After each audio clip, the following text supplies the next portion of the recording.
I read that Layla, she went to I can't she went I think she went to the Berklee School College of Music, right? She Now did.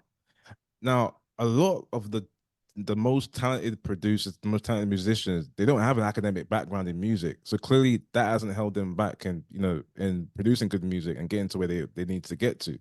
Now let me ask you a question and I'll follow it up. Do you have an academic background in music? Did you go to school for music or No, okay, absolutely. okay. School of Black Church. Right. Yeah, yeah. Shout out to that. So like, Financiation.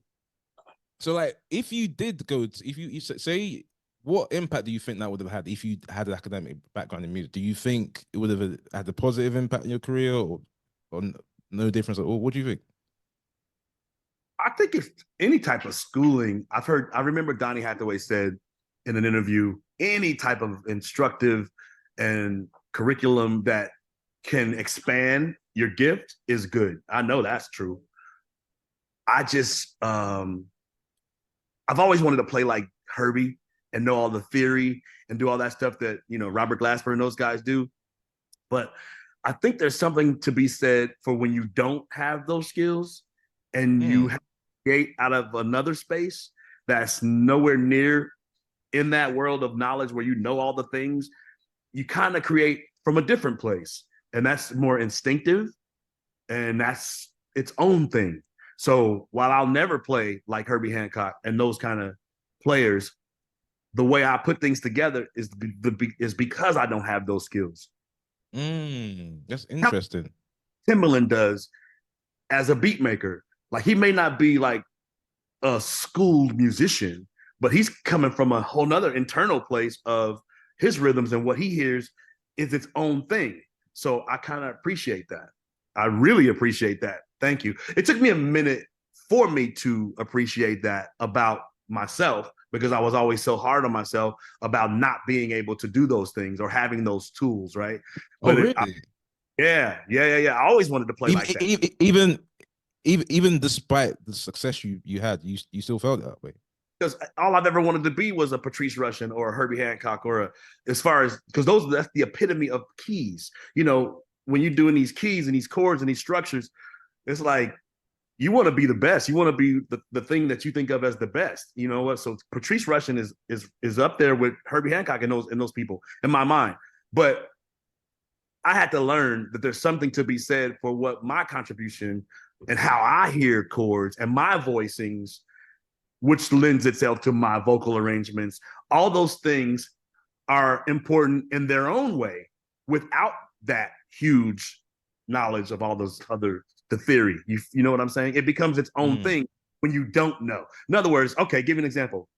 I literally come from the school of Stevie Wonder. So when I'm learning chords and listening to Stevie's chords, I might not be playing the right chords that he's playing, but I hear them in another way, right? So I create my own voicings based on what I think is happening. So Mm. in that process, I've created my own style of voicings. Mm. And Mm. that's what people call my style of arrangement and voicings. You know what I mean? Dave, can you bring me my plug, please? To the computer. It's in there. Thank you. So yeah. So there's Right. beauty in sometimes not knowing, is what I'm saying. That's interesting because they because my day-to-day job, like I'm a software developer, right? And I never went to school to do coding, but they See?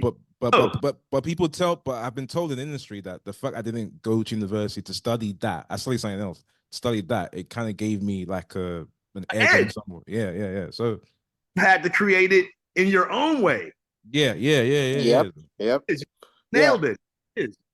That's interesting. Interesting. I All I right. was gonna say it's almost the same thing like with Michael Jackson. He never had formal training. Some people say he couldn't even really read, music. I don't know how true it was, but he No, and never neither, had formal training. of course not. No way. See, quick, interesting fact. Spoke to Heather Hayes, the daughter of Isaac Hayes, and she was telling us how because when her dad got the Oscar for the theme for Shaft, Right. um, the Academy didn't want to give it to him because he couldn't.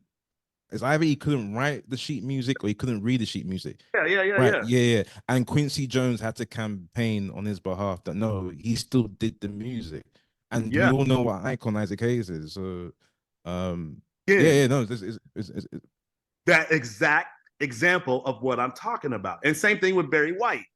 Those guys were geniuses without having the technical part of it. So it matters. It matters. It's still about what you hear and create and can convey. No, for sure. Most definitely. All right. So we're gonna go into song number 10. All right. Remember, I still got 15 songs. And by the way, how are we for time, Brian? You be good? I'm good. We've come this far. Fantastic. Fantastic. Again, let me just say this has been a pleasure, man. I really enjoyed this conversation, man. And I'm gonna enjoy re-listening to it on Spotify, man. All right. Okay, so we are now in 1996. Okay. We're going back with a particular girl group. No prizes for guessing which girl group it is. Right. It's a new album this time. And yeah. In fact, I'm gonna play a song that sampled one of their songs, right? It's a song from the UK as a grime song. I want you guys to guess what SWV song they sampled. Now, I don't think that this song I'm about to play, I don't think it's like an official song. I just think it was on a mixtape. But if you're not from the UK, you probably won't have heard it. But I'll be interested to see what Brian thinks about it.